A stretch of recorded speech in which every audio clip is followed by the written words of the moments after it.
Chase Thomas podcast. My nephew needs me to record. See, I already hate it. I hate it. All right, hello, and welcome back to SRM Varsity Extra, where we talk all things high school football in the great state of Tennessee, right here on the Chase Thomas podcast, where I am now joined by a second timer.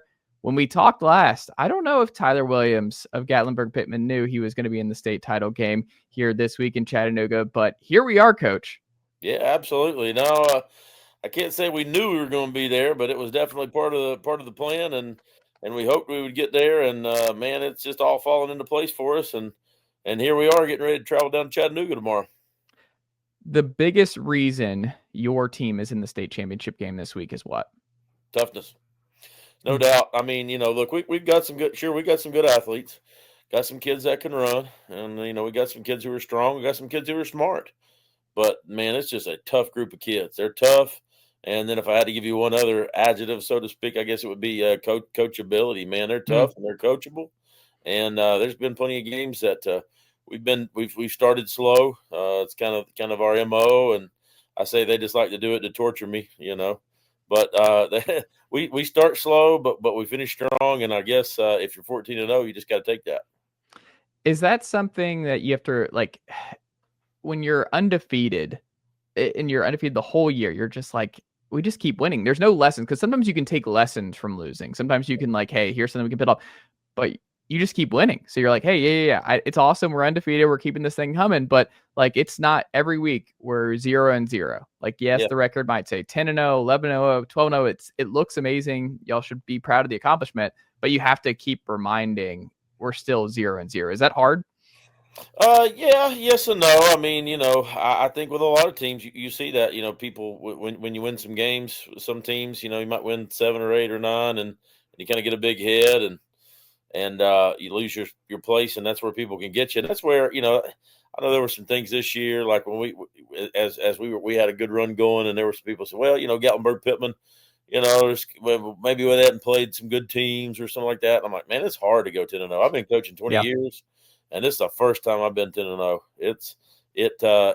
We've had plenty of good seasons, but 10-0 just doesn't come along very easy. And there was another very wise man. Benny Hammonds is the guy who built GP football. He coached there for 45 years and had won over 300 football games, and he only went undefeated 5 times in those 45 years. And he told me, he said, Coach, he said, what you guys did this year, he said, trust me, it's hard to do. He said, I did it a couple of times. He said, it's never easy.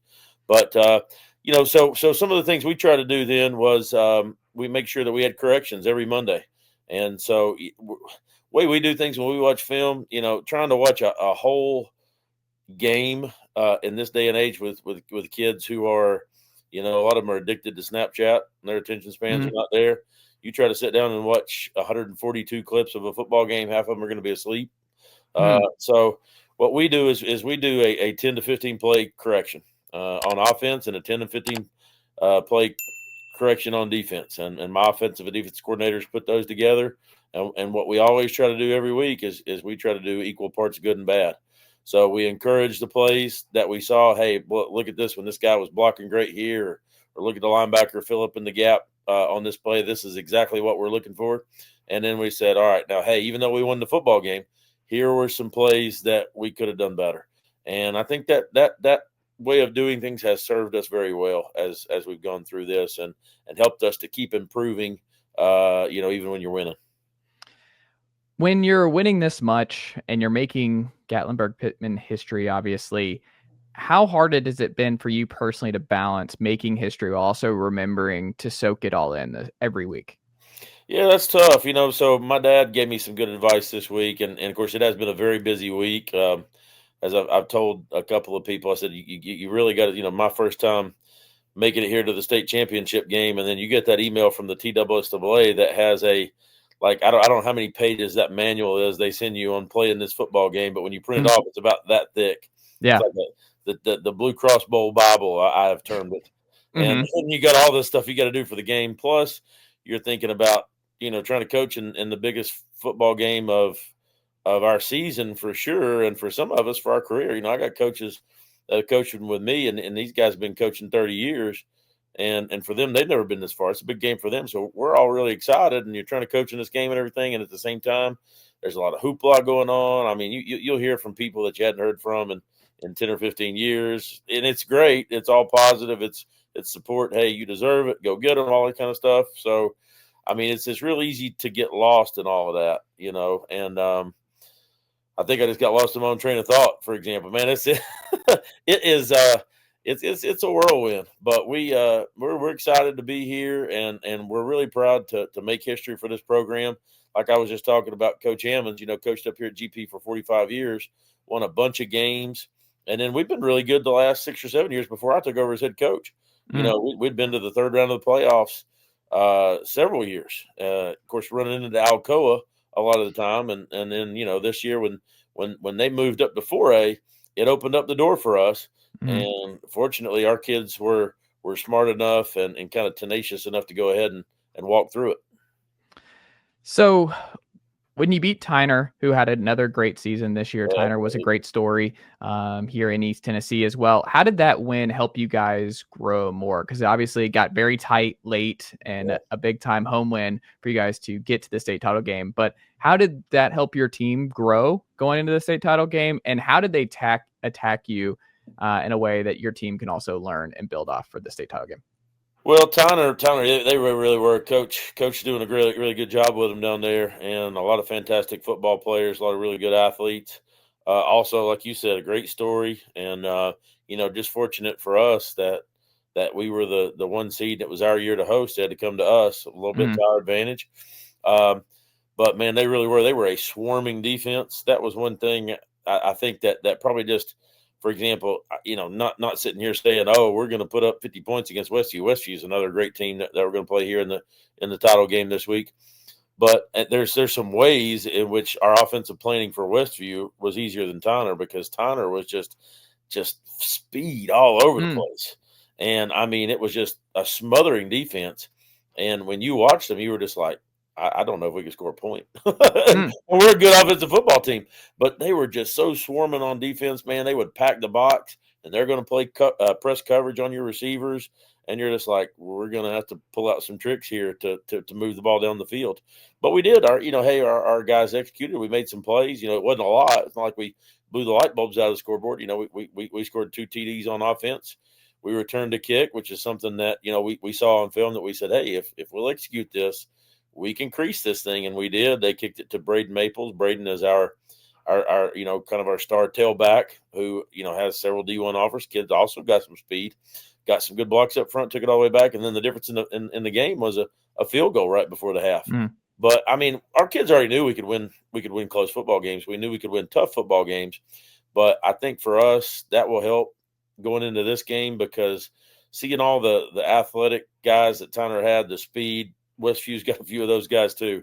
So we're going to have to make some of those similar plays against some really good athletes if we're going to win. And I guess the other thing too, I cannot go not talk about that game without talking about our defense. Man, our defense has been really good all year. To me, whatever happens here in this game, our defense has proved that they're probably the best in the state this year. I mean, we've gone through. Tyner was averaging 40 points a game. We held them to 20. Meigs County was averaging almost 40 points a game, and we held them down to a pretty low amount as well. Week before that, we faced Quincy Mitchell at Forest. Quincy Mitchell is Mr. Football finalist, has just some gaudy numbers as a running back. And the kid's a really good little player, really good player. I think he came into our game averaging 250 on the ground per game, and we held him to 103 yards. And our defense has some great accomplishments this season, but has played really, really well in the playoffs. And like I said, they will be what gives us a chance this Friday against Westview and their high-powered offense. What was that home atmosphere like on Friday night? Oh man, it's the best that I've been around since I've been at GP. Just fantastic. Our people were really pumped up, but we told them, we said, hey, we're going to need you. So I'll give you a little bit of that story there. So playing Meigs County, we knew it was going to be a big matchup. We knew they were good. I think it was a couple teams. We kind of felt like we were on a collision course with them, and it kind of turned out to be true. We got them at our place. They had played a really big home game with a great atmosphere. Mhm. the week before with Sequatchie County, and I think that was kind of a big thing. Sequatchie had put them out the year before Mhm. in the third round, and so their fans were really fired up for it. And so I guess they had brought cowbells and milk jugs full of rocks and stuff, made a lot of noise at that game, and their fans felt like they made a difference, and they probably did. And so they said, "Hey, we're going to take that show on the road. We're going to GP, and we're going to make noise. We're going to bring a lot of people." And man, they did. They brought a ton. They made noise, but our people kind of took it as a challenge. Yeah. And so we had somebody went out and bought like 200 cowbells with little GP on it, and Mhm. a bunch of people brought some more stuff, and it was just like both sides. It was just like one of the better high school football atmospheres I'd been in a while. And then so we prevailed in that when we won. And so we just told our people, said, "Look, you guys gave our kids energy. Mhm. You made a difference in that football game. We need you to do it again this week." And they did it and showed it. And plus, it was just crazy the last 2 weeks. It's really it's what you look for in high school football. Mhm. That just, hey, our whole town's here to watch us, and they're Yeah. cheering their guts out, and our kids are so proud to play in front of those guys. So we're hoping that they'll follow us down to Chattanooga. We think they're going to. Everybody's really fired up. As we already talked about, GP's never been in the state championship football game before, and here we are. So I think everybody's really excited to follow us to Chattanooga. Who has stepped up the most for your team where you're like, man, they've just had a great postseason for us? Man, that's going to be a really difficult question to answer. It really is, and because we've just not got here because of one guy. Yeah. It just hasn't. If you want me to talk for about 20 minutes, I'll do it. But man, it's just it's been a true team effort. When I Yeah. took over as head coach last year, everybody knows where I stole it from. If you're a sports fan here in East Tennessee, I stole it from one of the best, Rick Barnes. Yeah. INAM. It's not about me. And when Mhm. I took over last year as head coach, I put up 2 big signs in our locker room with our GP logo, and it said INAM. It's not about me. And I said, look, if we're going to go play for a state title one of these days, all right, take this program to the next level. It can't be about any one person. It Mhm. has to be about everybody. And that includes me. And I put that sign up. I've got a little version of it behind my desk in my office. It's not about any one person. Man, I had a vision for what this football program could be, and I'm really proud to be the head coach. And I've got a great group of assistant coaches. I think they're the best staff in Tennessee. I put them up against anybody. I mean, just tons of experience. I got a couple of young guys that give us energy, but I've got a lot of, guys that have been in coaching 25, 30 years. And for a school our size, it is a great staff, and they work their guts out, man. They really do. So we wouldn't be here without any one person. And I told our young guys, my son's a freshman on the team. Mhm. I tell him every week, I said, look, you got to go out there and give us a great look on the scout team. It's just, we are who we are because of every person we're in that GP. But man, there's been some good performances. There have. We've got our 2 running backs, Braden Maples, Cecilia Rodriguez. They take turns carrying the load. Braden's got 12 or 1,300 yards. Cecilia's got about 900 on the year. Between them, they've got something like 45 touchdowns. I don't know. It's crazy. Tyson Sutton, our junior quarterback, has 2,500 yards, 24 touchdowns. Just having an amazing season for a kid who is going through his first full season as a starter. Mhm. Really great job. Elijah Spence has 1,000 yards receiving, 13 touchdowns. Elijah had a big catch in the game Friday night against Tyner as we were Mhm. trying to run the clock out. We were kind of backed up, and Tyner's just smothering us. They're coming to get us, so we throw him a little tunnel screen. He took it about 40 yards, and after that, we were able to run the clock out. You look at some guys on defense. I mean, we've got some great linebacker. Our linebacker core is led by our middle linebacker. He was All-State last year. Craig Husky. Craig Mhm. has 147 tackles on the year. Man, is just having a great senior season. We've had some kids emerge. So last year, Tyson was going to start for us. Our quarterback was going to start. He started for us last year, first couple games, broke his foot. So we asked another sophomore to take over. John Cohane played quarterback for us last year. John, not really a quarterback, but he did a good job. He's a good football player. He did a good job last year, getting us to the third round of the playoffs. Well, this year with Tyson back, we moved John to wide receiver and safety. Mhm. John's had such an unbelievable season. He's one of the state leaders in interceptions. Got 6 interceptions. I think he's got 80 something tackles. Aside from that, man, he's just a big hitter. I mean, How big is that for your team though? Because it's that whole. man. It's not about, it's about the team. It's not about me. It's like quarterback. All the accolades and the Oh, yeah. looks and And then everything else that will go. oh, exactly. I mean, it is. It's huge.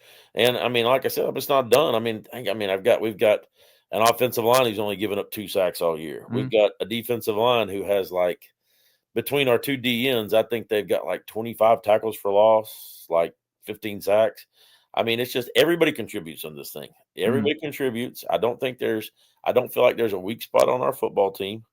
And to beat it all, man, they're a bunch of great kids. They're fun to be around every day, funny, hardworking. It's hard to stay mad at them. I mean, they'll have a bad practice, and I'll chew their butt out, and I go in the locker room, and I want to.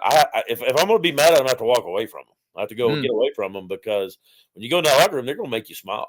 Yeah. I mean, they just do, man. It's just such good kids, and so, man, I'm thankful and grateful to be at this point right here with this team. A lot of guys you'll have back next year too. Yeah, we actually will. So, we've got 13 seniors, and we're going to miss them. That's for Yeah. sure. It is a special group of seniors. We wouldn't be here without these seniors. The guys, like I mentioned already, Craig Husky, Cecilio Rodriguez, outside linebacker Leonard Pack. Got a couple of linemen, Hunter Matthews, Dalton Cox, that are just blue-collar kids, come out there, go to work every day, do their job, coachable, never a problem for you. Yeah. Never a problem in school. A lot of them are really smart kids. We got like 3 or 4 kids with over 30 ACT. I mean, we got some smart kids out there. Really do. But then you got some guys back. You got the quarterback back next year. You got Maples is back.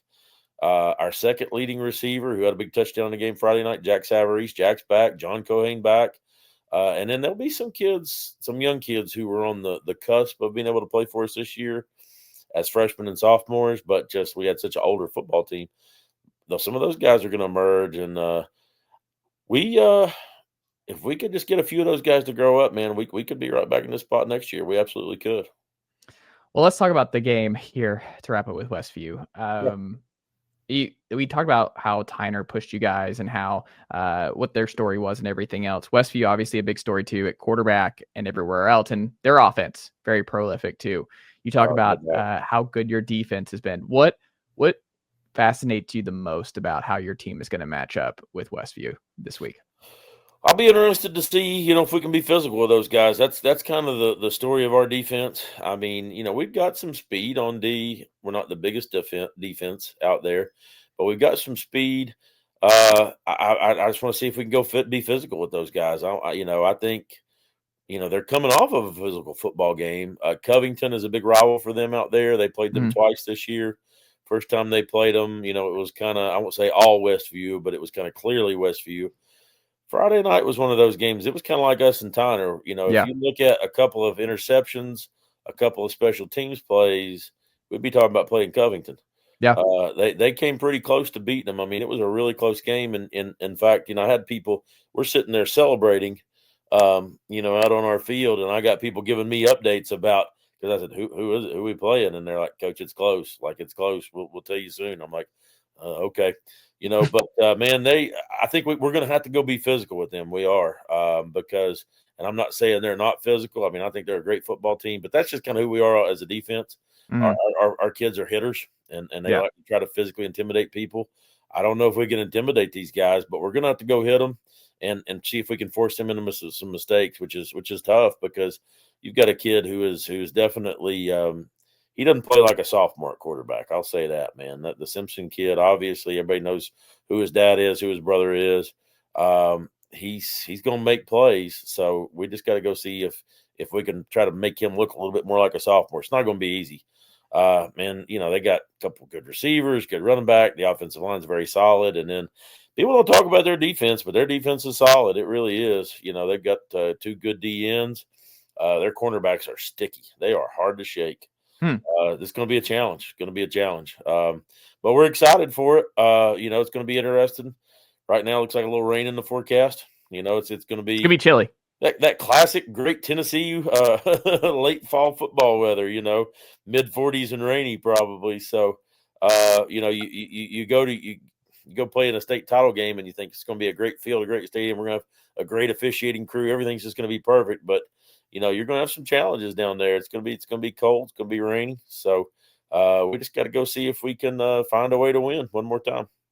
Maybe I got to find a way to get, as a Georgia native, see if I can get you guys in the dome. Like, see if we can get you in the Mercedes-Benz. Oh, Like, man, move I them would inside. dig it. Well, they're building that deal out in Nashville. Maybe Yeah. that's where we need to move in a couple of years. That's retractable, right? It's not going to be a fully outdoor, I don't think, I right? think that's correct. Yeah. Yeah. So that would be kind of cool if they did that, though. I don't know what the talk is. I know, every few years it comes up for a rebid, and they, I remember when they played it in Murfreesboro, and then I went to it a few times when it was out there at Tennessee Tech and Cookeville. I did say I thought Chattanooga. I went last year to those games. I watched all 6 public school games. Watched Westview in person last year play Alcoa. Man, it was a good game. I thought Chattanooga, that Finley Stadium, they do a good job with it. Yeah. I mean, we're excited. We're excited to go down there. It is a great atmosphere for high school football. I think the stadium size is good because you can fit all the people you need to. People can spread out, but at the same time, it's not so big that you get lost. You can hear the crowd on both sides, and I really enjoyed going last year. I didn't know that it was going to be the practical knowledge that I was going to need so quickly. But I'm glad I went because it kind of helped me out a little bit. Been able to talk to our kids and some of our coaches that haven't been down there to say, hey, this is what you can expect. So we're actually going to get down there tomorrow because obviously we play the 11 a.m. game. It's just impossible to try to get up and get there. So we're staying in Chattanooga tomorrow night. We've got a big send-off in Gatlinburg. It's going to be a big deal. They're actually closing down the Parkway, the main strip there in Gatlinburg to have a send-off. Yeah, that doesn't happen every day. They don't just close that thing down for anybody. I mean, you're making history.